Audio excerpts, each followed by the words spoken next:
G'day guys, Darren again from TJM Brendale. We've just come back from our first camping trip with the Ford Ranger. So back to Project Ranger. Now we're going to talk about suspension. Why? Well, I'll tell you what, we found some real characteristics when she's loaded up that just wasn't right. So we're hitting bump stops in the back end of the car. You may see me bounce around a little bit. Oh, there we go. And she's just not handling what it's supposed to be doing. So look, we do get asked, is my car going to be rough when I change my suspension? Well, I'll tell you what, it's rough without it. You put some accessories on the car, you throw the camper trailer on, you put all the camping gear, the fridge, all that sort of stuff in the car. These standard OE suspensions really don't cope with it well. So let's get this thing into the workshop, let's change it for the better, and we'll make this thing ride a bit better than what it is now. Rightio, let's get into it, eh? Okay, so moving to the front, this is the image of the front bump stop. As you can see, it's already touching. Okay, so before we throw it up on the hoist, we're going to take a quick look at the bump stop distance between the chassis rail and the bump stop itself. And this is what I've been experiencing. It's a terrible rough ride at the moment. And there's the distance there. It's about 50 mil.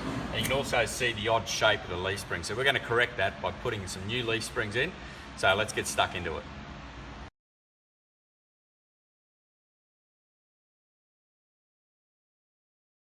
Okay guys, so the car is up on the hoist. We've removed some equipment. So we've got the original leaf spring out of the car. This is our new leaf spring that we're going to be putting in. This is our 450 kg rated leaf spring, and really designed for someone that's carrying at least 350 to 450 kilos constantly all the time. So in my case, that's the case. So I'm going to select this spring for the car. Don't be concerned about the ride, because at the end of the day, these new dual cabs are getting more and more comfortable. How have they achieved that? They've made the leaf spring longer.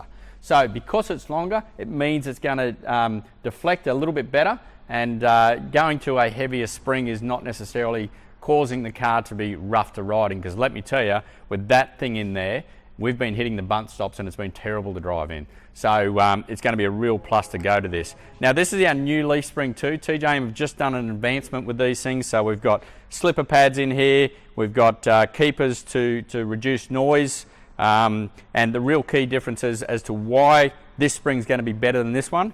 Well, take a look. We've got 3 springs, 3 in the primary stage and 2 in the secondary stage of the Ford. And in our case, we've got 5 in the primary stage and we've got 2 in the secondary stage in leaf packs. Now, the other thing that we do too is we change the thickness of those leaf packs to make sure that we get the design so that it can carry the load that we want it to do. So that's how we create a leaf spring that's better to give you height. So we lift the car, plus also those abilities to tow trailers and carry loads in the back of the car. So that's the leaf spring. Coil springs, same type of thing, but it's just a bit different. It's been wrapped in a coil. So essentially, there's your original coil spring, and there is your TJM coil spring. Now, how do we change the differences with this? Well, for starters, you can see the difference in height. So the free height changes. The wire diameter changes. So it's a thicker wire diameter. And then last but not least, how many actual coils we've got in the actual system.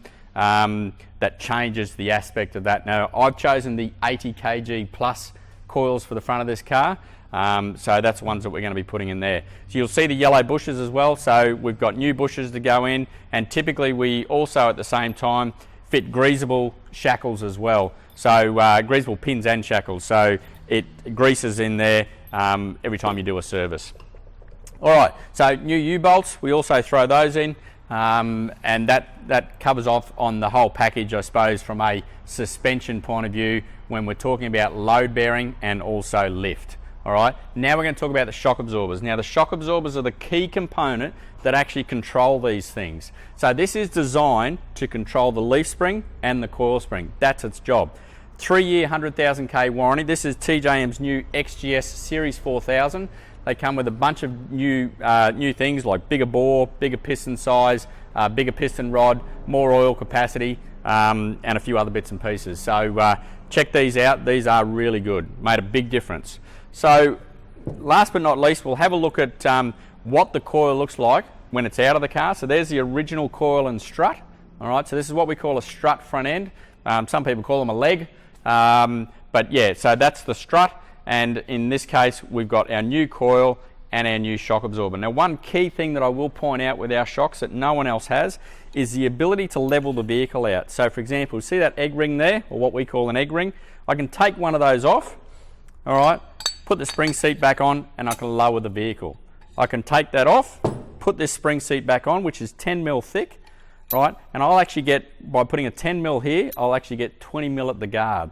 So spring seat goes back on. Got to be a little bit careful the way we do this to make sure that we keep within the geometry and the alignment of the vehicle, but effectively this is something no one else has in the marketplace. So it's TJM's adjustability, I suppose, in the front end, because we all know that most of these dual cabs all sit down in the nose. Now, we can't get them absolutely perfect, but we go a good way to that point of getting it to where we can. All right, so that's everything on the shock absorbers and the leaf springs. So we're going to get these in the car, and then we're going to go for a drive and see how much of a difference it makes. Rightio guys, so the car's off the hoist. First thing we decided to check out was the bump stop clearance. So check this out. We've gone from 50 mil up to 120 mil. That's 70 mil difference. So you reckon we're going to hit this bump stop? Hopefully not. I don't think we will. So let's take this thing for a ride, and then we'll go through some of the other measurements that we've done through the car.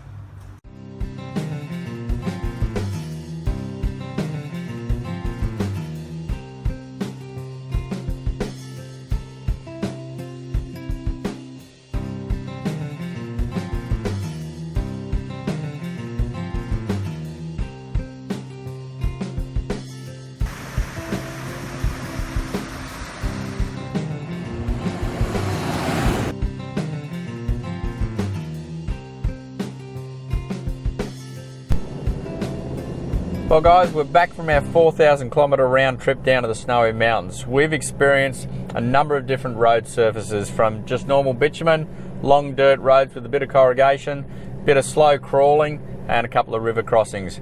Am I happy with what we've ended up with? Absolutely. This vehicle is totally transformed with this suspension kit in the car. So I'm just going to quickly go over some of those small bumps that we went over at the start, so you can actually see we're not even touching the bump stops anymore. So what that means is the ride is so much more comfortable to ride in. Now the real difference is the cornering. It's the ability to drive this car with our camping gear and the weight in it, the kids, the family, the braking, everything's totally changed. So am I happy with it? Oh geez guys, I'm really happy with it. It's totally changed the vehicle. So don't forget, we've got two different range of shock absorbers. We've got our XS and we've got our XT. Which one would you use? Well, I've used the XSs. The XTs are great for people that have got rooftop tents on top and are maybe even towing a caravan or a large camper trailer. So guys, don't forget, tjmbrendale.com.au. We look forward to seeing you, and we'll catch you then.